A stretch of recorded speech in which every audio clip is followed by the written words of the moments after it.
So I've had about a week with my new DJI Action 5 Pro, and one of the interesting features I found on it is the ability to make preset video modes, such as time lapses, night lapses, slow motion. You can set everything up the way you want it. Now, I did have a little bit of trouble trying to figure out how to do this, so I decided to make a video and hopefully help somebody else out, because I was unable to find any videos on this when I looked it up. So the first thing you do after powering it on is swipe down, and in the upper left corner there's a little person. Click on him, and then you're going to click on the person here, and that's going to bring us to a series of different scenes to select.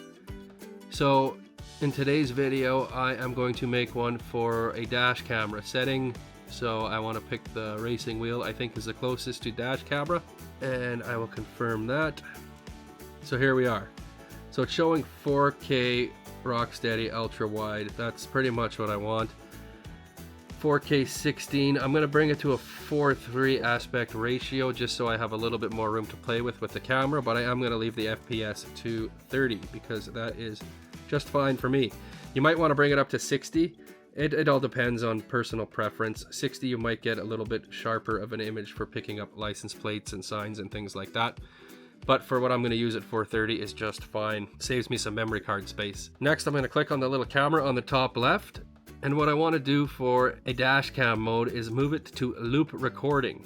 So what this is going to do is it's just going to record in a loop. So every 5 minutes it's going to kick out the old data, and it's going to just keep recording over itself in a loop so you don't max out the memory card. Now, if you want to max out the memory card, you can put it on max, and then you have all these different time settings that you can use, 20 minutes and 1 hour. But 5 minutes is lots for me, so I'm going to back out of that, and then I'm going to click on the top right.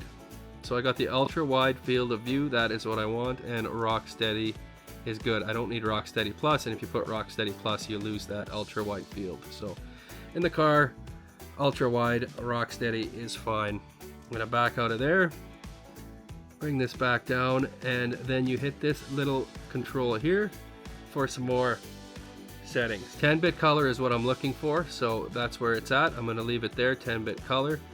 And I'm going to leave exposure white balance to auto. I don't want to mess with those settings because there's so much that changes when you're driving around, whether you're facing the sun or not, or you're driving through some trees. I'm just going to let the camera do the work there.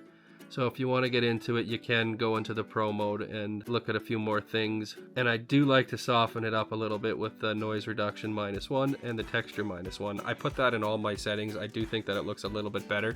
And if I want to bring back sharpness, I can do that in post. Confirm that and back out. Now the last thing you want to do, and I've messed this up a few times before, is you got to swipe down, click on the person again, go over your steering wheel, and then you have to overwrite the old one. So you click on it once, find your steering wheel, click on it again, confirm. Now when you swipe to the left, you got your steering wheel at the end.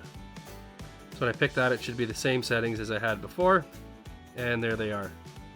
4:3, it's all there, the same, Rocksteady ultra wide. And that's how you make a preset. Now I'm going to be making presets for night lapses and different time lapses and all sorts of good things. So hopefully this video helped you save some time, have fun plugging in your new presets, and enjoy your new camera. I'm the Jaunting Ape, and thanks for tuning in.